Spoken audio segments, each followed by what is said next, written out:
हाँ सही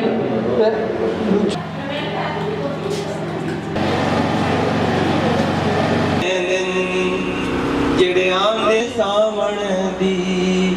मैं मुख्तसरन क्योंकि टाइम आपने भी जाना है सर,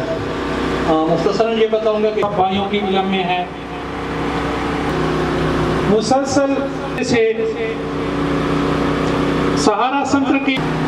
DI खान के का, लेकिन भाइयों की मशावरत से जो है वो हम तो किसी पहले सिर्फ ये माजूर अफराद की सिर्फ इलाज की तक ट्रीटमेंट कर रहे थे, लेकिन अब आप खुद देख रहे हैं कि ये इस हद तक इंशाल्लाह आ चुके हैं कि अभी उनको रोज़गार के लिए भी मौके फ़राहम कर रहे हैं, ट्रेनिंग दे रहे हैं, स्किल ट्रेनिंग दे रहे हैं। और माजूर अफराद के साथ साथ बहुत ही ज़्यादा जो गरीब लोग हैं उनको भी साथ शामिल कर लिया है। इन्होंने मुझे कुछ मसाइल बताए थे अपने, मैंने इनको इन कैश भी ऐलान किया अभी, और साथ में मैंने ये भी किया कि इनको थोड़ा प्रॉब्लम आ रहा है रिगार्डिंग इनके जो कुछ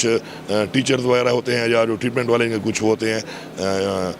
डॉक्टर्स वगैरह, उनकी पे का, तो उसके लिए मैंने मंथली उनकी पे के लिए मैंने ऐलान कर दिया है। इसके अलावा इंशाल्लाह मुझसे राब्ते में होते हैं, कोई भी और कमी बेशी होगी इंशाल्लाह